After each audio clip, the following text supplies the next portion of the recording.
Okay, so exception handling. Exception handling is a very complex topic. The only thing that I want to do here is show you guys that you can handle exceptions and how to work with that. And what exceptions are, and that if you ever see an exception, don't freak out and just give up coding, because they will happen, and they will happen to you a lot. An exception is a type of error.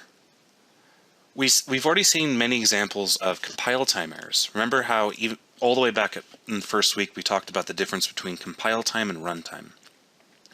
Compile time is what happens within Visual Studio as we type our code, and runtime happens whenever a user opens your application. So you might see an example of a compile time error by, well, just putting in some invalid syntax. For example, right here, we are missing a required curly brace. And that's going to result in a compile time error.